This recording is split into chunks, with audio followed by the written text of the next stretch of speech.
She had been rehearsing the words for weeks. She never got to say them.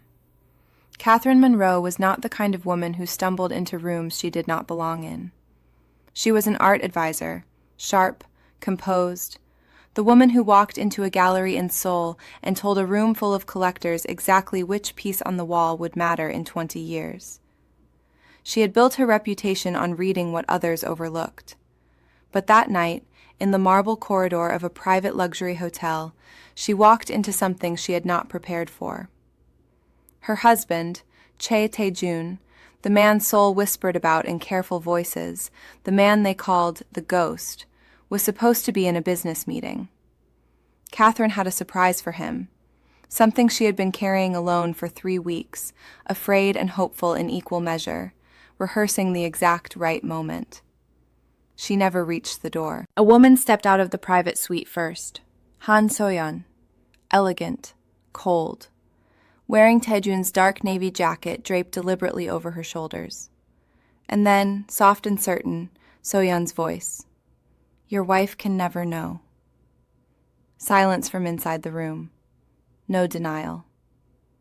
Catherine stood in that corridor long enough to understand what silence means between two people who share a secret. Then she turned around and walked away without making a sound, because sometimes the most devastating thing a woman can do is simply disappear. Before midnight, she was gone.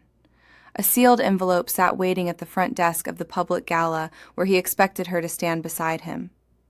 Inside, her wedding ring, signed divorce papers, and a single handwritten line. "You chose secrecy. I choose disappearance." But what she carried out of that hotel, what she never told him, would change everything 4 years later. Before starting the story, comment down below where you are watching from and what time it is there. If stories of karma, love, and hidden truths move you, leave a like, be sure to subscribe to the channel, and click join to become a member and help our channel. Catherine's hand pressed flat against the cold bathroom counter, the test strip 2 inches from her fingers. She made herself look. 2 lines. The apartment held the specific silence of early Seoul mornings, not peaceful, just hollow. Tae-jun had been gone since before dawn.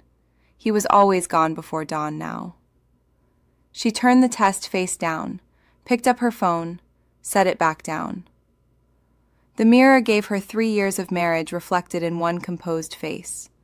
The small gold earrings, the tailored silk robe, the expression she'd perfected for gallery openings and diplomatic dinners. Now her hands were shaking. 3 years with Choi Tae-jun. A life that smelled like imported orchids and moved in armored cars.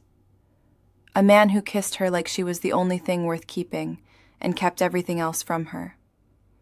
She thought, maybe this changes it. Maybe a child is the door he'll finally open. She put the test in her coat pocket and went to work. The apartment occupied the top 2 floors of a building in Hanamdong, where the rooms were large enough that 2 people could live parallel lives without collision. She'd stood in that empty space 3 years ago and thought she could fill it.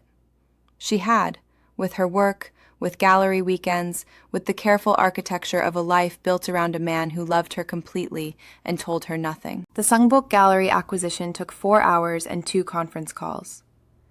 She negotiated the Kang Seo-jun pieces down 11% and kept her expression neutral when the client thanked her. On the subway home, she'd stopped using the car service 3 months ago. Small protest. She ran numbers in her head. Not margin percentages, the other kind. Weeks, months, everything that came after. Tae-jun called at 4:17. "I'll be at the Sungbok for the evening. Don't wait up." "Again?" A pause, brief. "Business." That was how their language had hollowed out. Business. Meetings. Later. He hadn't lied with elaborate stories. He'd compressed everything into words too small to question. She'd stopped questioning 6 weeks ago, started watching instead. The angle of his shoulders when he took calls in the other room, the way he cleared his expression before turning back to face her, the ease with which he said her name when he needed her to stop noticing something. She said, Okay. The things that needed saying stayed where she'd been keeping them, in her throat, below the competence, waiting. She decided to go at 7, not to confront him, to tell him, to hand him the thing she'd been carrying alone since 6 that morning and watch his face open the way it used to. She needed to see that face, the one that existed before the armor came up. The Songbuk Grand was the kind of hotel that didn't put its name on the building. Private clientele, lobby flowers that cost more than most people's weekly salary, the sort of place where the staff memorized which guests existed and which ones never did. Catherine had been there twice, once for a collector's dinner, once on their first anniversary, when Taejun had arranged a private suite and said, "Just us tonight," and meant it. The lobby was marble and low light. A concierge moved toward her, then stopped when she walked past with the unhurried manner of someone who belongs. She knew where the private suites were. She was rounding the corridor toward Suite 7 when she heard the laugh. Low, deliberate, a sound made to carry. Han So-yeon stepped into the hallway wearing a dress the color of dark wine.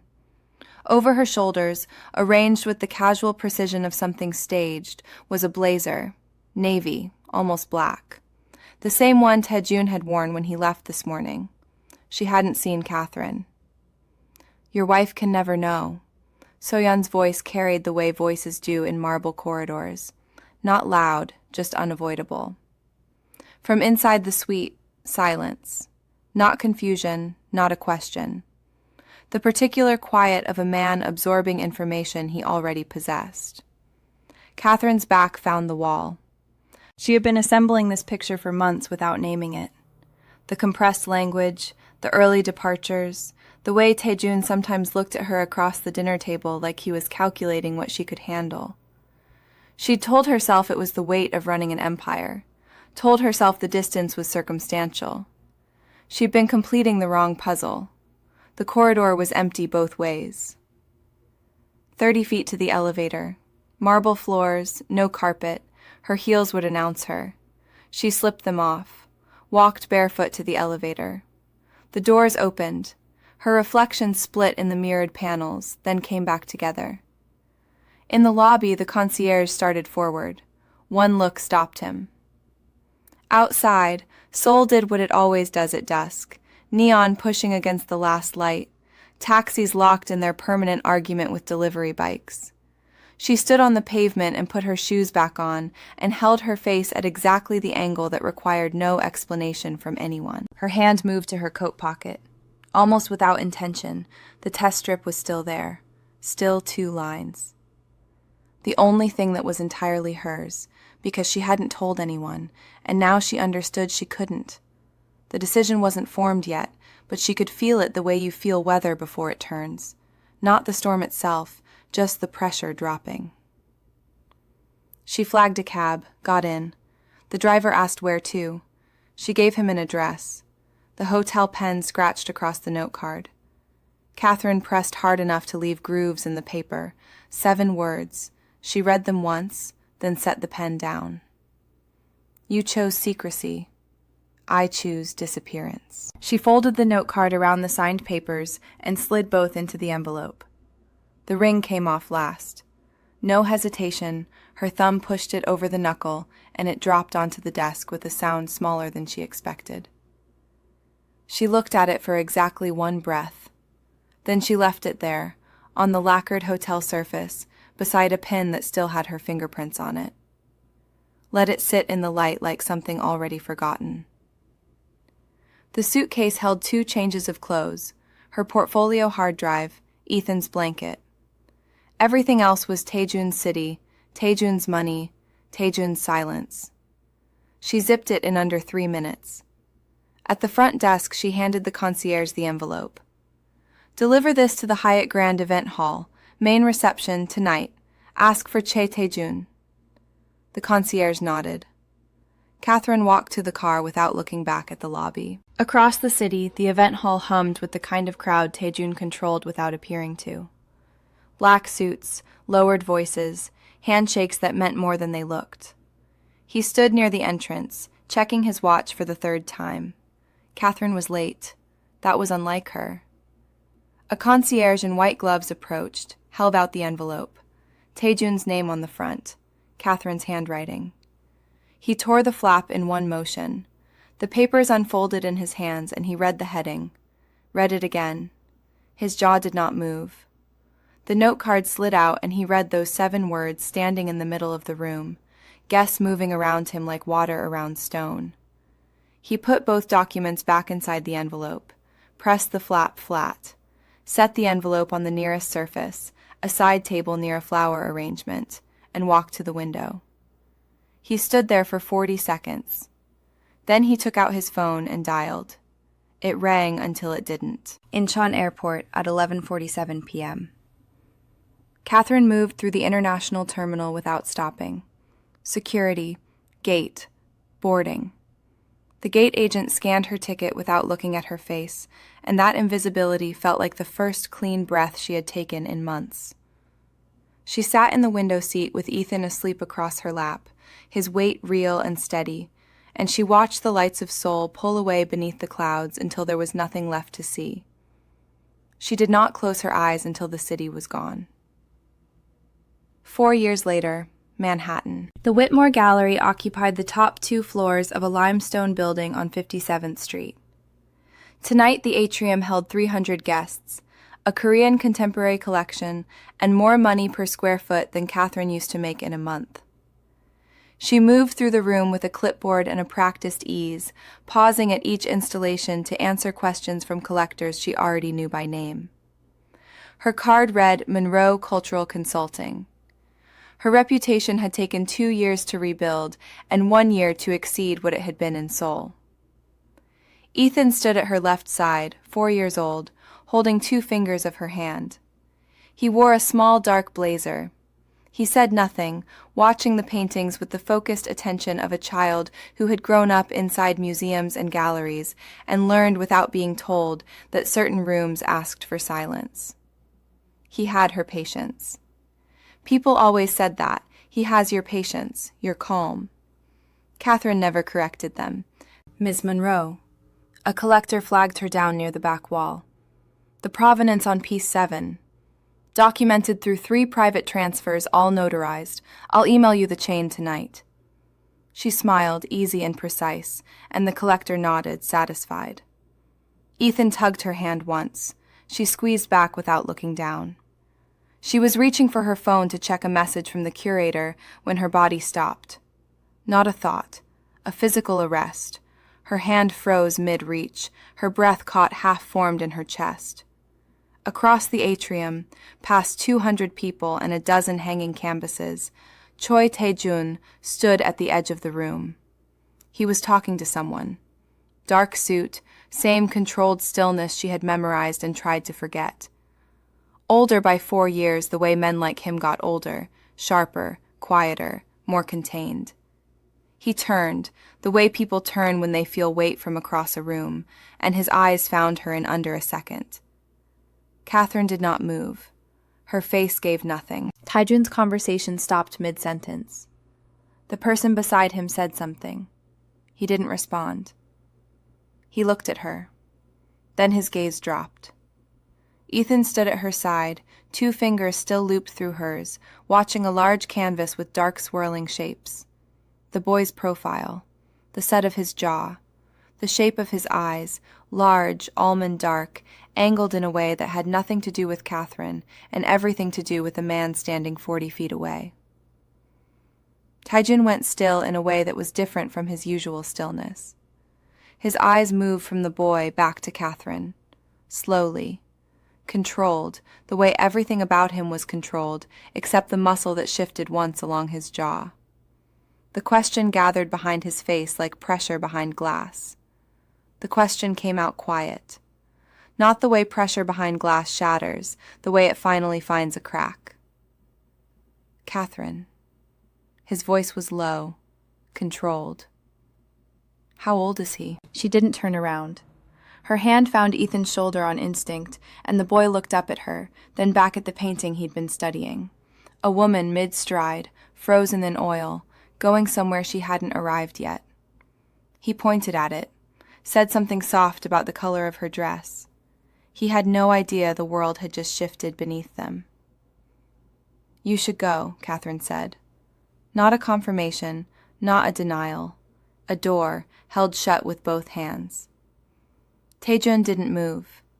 He stood exactly where he had been standing, and the stillness of him was worse than any step forward. She knew that stillness. She had spent 4 years trying to forget it. The way he could fill a room without moving, the way silence in his hands became a kind of pressure you didn't notice until it was already pressing. "I'm not leaving," he said. She turned then, because she needed him to see her face when she said what came next. Not to wound him, to be precise. "You don't have a choice here." Her voice was even, measured. "That is the only thing that is different now." He looked at her. Something moved behind his eyes and then was gone. He could make a man disappear from a city without leaving a trace. He had ended negotiations that 3 governments couldn't break. But he could not reach across 3 feet of marble floor and make Catherine Monroe look at him the way she used to. That he had no tool for. 4 years, she said. Not an accusation, a fact, placed between them like evidence. "I found out I was pregnant and I went to your apartment. I stood outside your door for 20 minutes with my hand raised to knock." She stopped, breathed once. "And then I left, because your car was there and her car was there, and I understood what that meant." Ethan had drifted toward a sculpture nearby. He crouched in front of it, head tilted, completely absorbed. The way he went still when something interested him, that was not from her. She saw Taejun see it. "I bought a test alone. I read it alone. I sat on a bathroom floor alone for an hour before I got up." The gold brincos caught the gallery light when she lifted her chin. "I gave birth in a hospital where no one was waiting. The nurse asked about the father and I said he was traveling. I said it so easily I frightened myself." She stopped, let that land. "His first word was light, because I used to point at lamps and windows and tell him what things were called, because there was no one else to talk to." Taejun said nothing. "I built something. For him, from nothing, from the floor of that bathroom all the way up. And I am not going to let you walk into the middle of it because you've decided you want to know." "Is he mine?" Catherine looked at him. Then she looked at Ethan, crouching, head tilted, completely still in the way he always went still when the world offered him something worth studying. "Yes," she said. One word. No softness in it, no invitation. The truth, given because he had earned the truth and nothing else. "That is what I'm giving you tonight, the answer to that question." She held his gaze. "I'm not negotiating a future. I'm not returning to anything. I'm not discussing what comes next in a hallway at someone else's gala." A pause, precise as a blade. "You know what you came here to find. Now you know it." She moved toward Ethan, set her hand on the back of his head, gentle, brief. "Come on, baby, we're going." He stood without argument, reached up and took her hand. They crossed the room together, and she did not look back. Taejun stayed where he was. He had attended the funeral of a rival he'd ordered killed and felt less than this. He had sat outside a burning building, his order, his fire, and felt less than this. The low music, the circulating guests, the quiet clink of crystal nearby, none of it registered. There was only the image of the boy's hand in Catherine's hand, and the space between where he stood and the door swinging shut behind them. He had spent 4 years and every resource available to him looking for her. He had not once considered what she might have been carrying while he was looking. The door stopped moving on its hinge. He did not go after her. That was the thing no one in that room would ever know, that Taejun Choi stood in the middle of a gala and let her walk away, because it was the only thing she had asked him to do, and he had already taken enough from her without meaning to. His phone vibrated once. He ignored it. Then again, he looked at the screen. Unknown number. No prefix, no name. Just 8 words. She has been watched for 3 months, not by us. The door had gone still. Somewhere beyond it, Catherine was walking through the lobby with Ethan's hand in hers, believing this was over. The message sat on the screen for 4 seconds before Taejun moved. He didn't call anyone. He crossed the suite to the small steel case under the bed, the one his security team kept stocked in every city, and pulled out a satellite phone. 3 minutes later, he had a trace on the number. Anonymous routing through 2 offshore servers, but the third hop was sloppy. It always was. Someone had gotten careless or deliberate, and Taejun had learned long ago that careless and deliberate looked identical until you pulled the thread. The file arrived in under an hour. He spread it across the desk. Physical pages, the kind no one could remotely wipe. Surveillance photos, transaction records, a communication log between 2 factions that had been circling the Ghost's territory for 8 months. And there, clipped to the inside cover, a single photo of Catherine at a museum opening. The date stamp was from 3 years ago. They had been watching her before the divorce, before Ethan was born, before the gala. Someone had decided she was the cleanest pressure point against him, and they had been patient. Taejun sent 3 texts, 2 to his lieutenants, clean routes, immediate. 1 to a private number that belonged to a man who specialized in making dangerous problems disappear without noise. Then he put on his jacket and walked out. Soyeon was still in Seoul. He knew that before he crossed the lobby. She picked up on the second ring, which meant she had been waiting. That alone told him everything, but he let her speak first. "I wondered how long it would take you," she said. "The hotel room. You knew she was in the building." A pause. Not guilt, calculation. "I knew she had checked in. I didn't know if she would come up." "But you left with my jacket." "I left with your jacket." The file had a second section. A recording, digital, authenticated, time-stamped 4 years back. Soyeon's voice, negotiating the terms of what she called an intelligence exchange.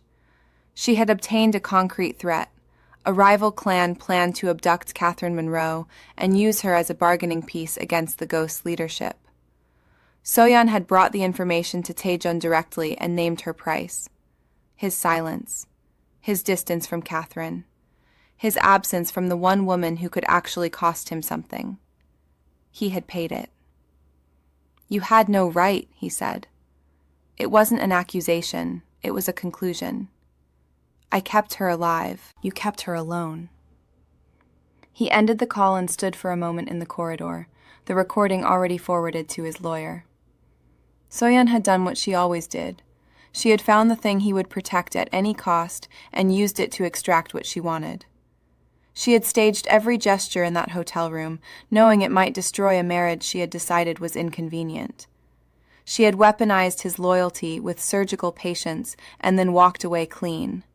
4 years, and Catherine had lived all of it believing the worst.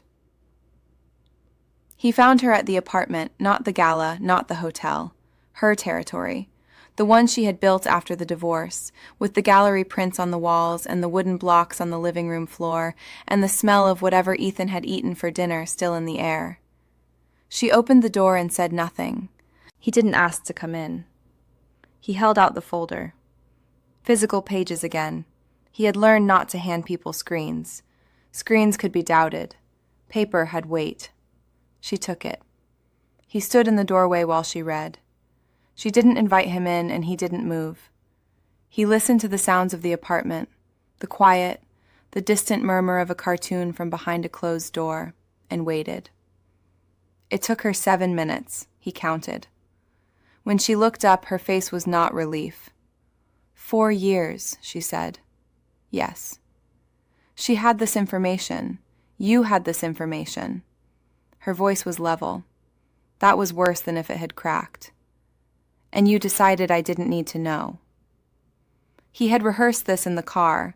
He had built an argument, structured, logical, the kind of reasoning that made sense in a world where his decisions actually kept people safe.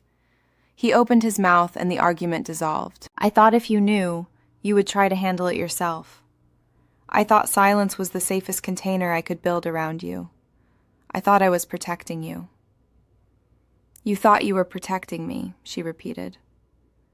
"I thought I was protecting you by deciding what you were allowed to know about your own life." He stopped. The words landed differently spoken aloud than they had in his head. "That is what I actually did." She looked at the folder again, then at him. "I never betrayed you with another woman, Catherine, but every time I decided what you were allowed to know, I betrayed your trust." She didn't answer. She set the folder on the table by the door, carefully, deliberately, the way she handled things that mattered, and turned away. He thought she was going to close the door. Instead, she walked toward the hallway and stopped.